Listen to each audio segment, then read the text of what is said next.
The Mexican Cession of 1848 is a historical name in the United States for the region of the modern-day southwestern United States that Mexico ceded to the U.S. in the Treaty of Guadalupe Hidalgo in 1848, but had not been part of the areas east of the Rio Grande which had been claimed by the Republic, though the Texas annexation resolution 2 years earlier had not specified Texas's southern and western boundary.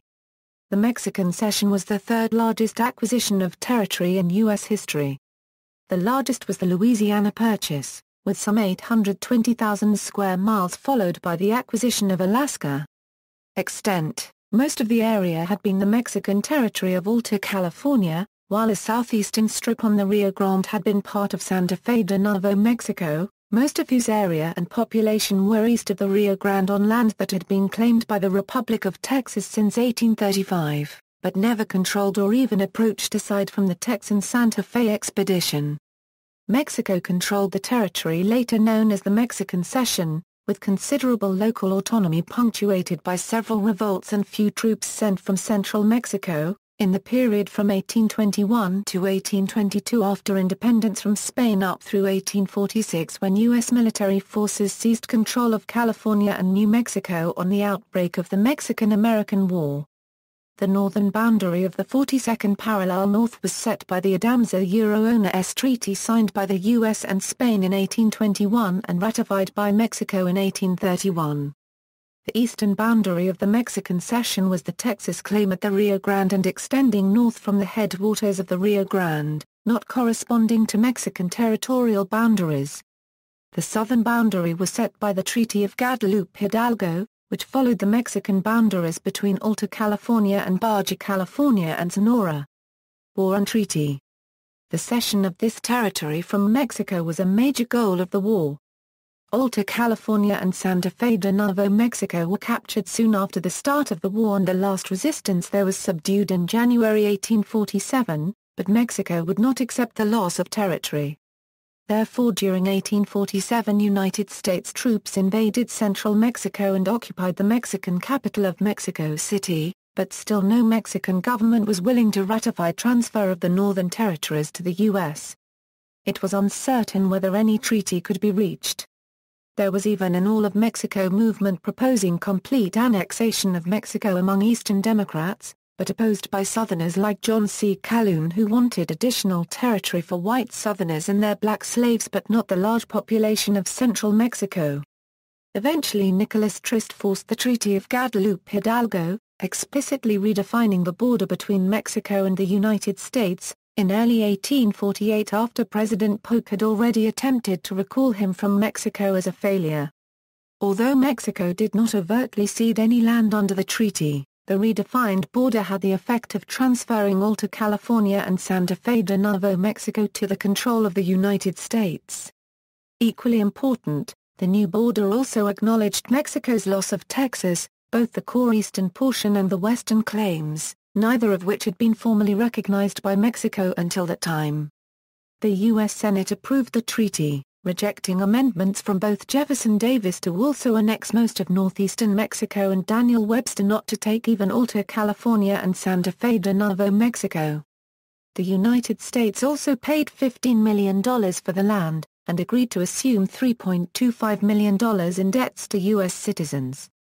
While technically the territory was purchased by the United States, a $15 million payment was simply credited against Mexico's debt to the U.S. at that time. The Mexican Cession as ordinarily understood amounted to 525,000 square miles, or 14.9% of the total area of the current United States. If the disputed Western Texas claims are also included, that amounts to a total of 750,000 square miles. If all of Texas had been seized, since Mexico had not previously acknowledged the loss of any part of Texas, the total area ceded under this treaty comes to 915,000 square miles.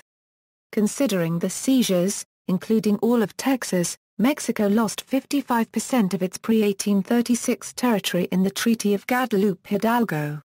For only 15 years from 1821 and the Texan Revolt in 1836, the Mexican Cession formed approximately 42% of the country of Mexico. Prior to that, It had been a part of the Spanish colony of New Spain for some 3 centuries. Beginning in the early 17th century, a chain of Roman Catholic missions and settlements extended into the New Mexico region, mostly following the course of the Rio Grande from the El Paso area to Santa Fe. Subsequent organization in the North-South conflict, soon after the war started and long before negotiation of the new U.S.-Mexico border, the question of slavery in the territories to be acquired polarized the northern and southern United States in the bitterest sectional conflict up to this time, which lasted for a deadlock of 4 years, during which the second-party system broke up. Mormon pioneers settled Utah, the California Gold Rush settled California, and New Mexico under a federal military U.S. government turned back Texas's attempt to assert control over territory Texas claimed as far west as the Rio Grande. Eventually the Compromise of 1850 preserved the Union, but only for another decade. Proposals included, the Wilmot Proviso, which was created by Republican Party Senator David Wilmot, banning slavery in any new territory to be acquired from Mexico, not including Texas, which had been annexed the previous year. Passed by the United States House of Representatives in August 1846 and February 1847, but not the Senate. Later, an effort to attach the proviso to the Treaty of Guadalupe Hidalgo also failed. Failed amendments to the Wilmot Proviso by William W. Wick and then Stephen Douglas extending the Missouri Compromise line west to the Pacific, allowing slavery in most of present-day New Mexico and Arizona, Las Vegas, Nevada, and Southern California, as well as any other territories that might be acquired from Mexico. The line was again proposed by the Nashville Convention of June 1850. Popular sovereignty, developed by Lewis Cass and Douglas as the eventual Democratic Party position, letting each territory decide whether to allow slavery. William L. Yancey's Alabama Platform, endorsed by the Alabama and Georgia legislatures and by Democratic state conventions in Florida and Virginia, called for no restrictions on slavery in the territories either by the federal government or by territorial governments before statehood, opposition to any candidate supporting either the Wilmot Proviso or popular sovereignty, and federal legislation overruling Mexican anti-slavery laws.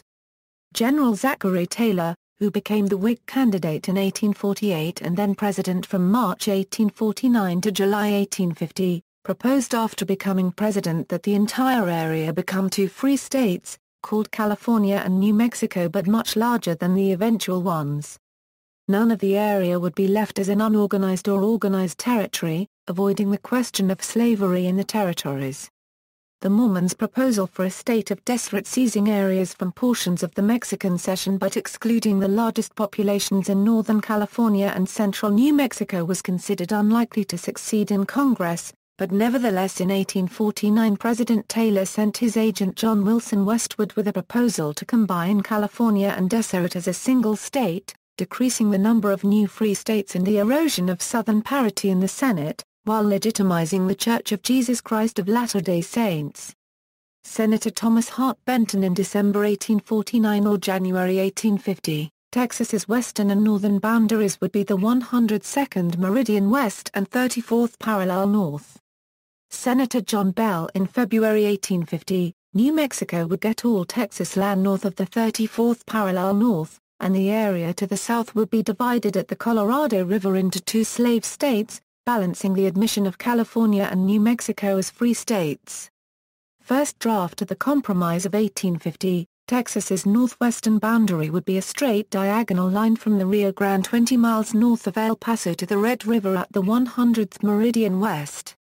The Compromise of 1850, proposed by Henry Clay in January 1850, guided to passage by Douglas over Northern Whig and Southern Democrat opposition, and enacted September 1850, admitted California as a free state including Southern California and organized Utah Territory and New Mexico Territory with slavery to be decided by popular sovereignty.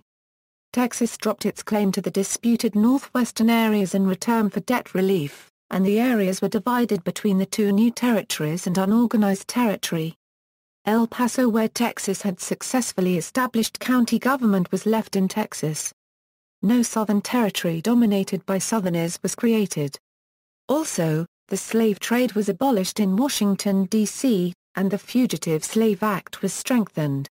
Gadsden Purchase, it quickly became apparent that the Mexican Cession did not include a feasible route for a transcontinental railroad connecting to a southern port.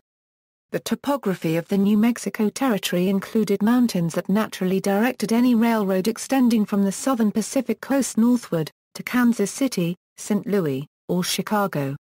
Southerners, anxious for the business such a railroad would bring, agitated for the acquisition of railroad-friendly land at the expense of Mexico, thus bringing about the Gadsden Purchase of 1853. See also, the Zimmermann Telegram, which partly offered Imperial German assistance to Mexico in returning a sizable portion of the Mexican Cession's southern territory, as well as the U.S. state of Texas to Mexico in 1917. References. External links: A Continent Divided, The U.S.-Mexico War, Center for Greater Southwestern Studies, The University of Texas at Arlington.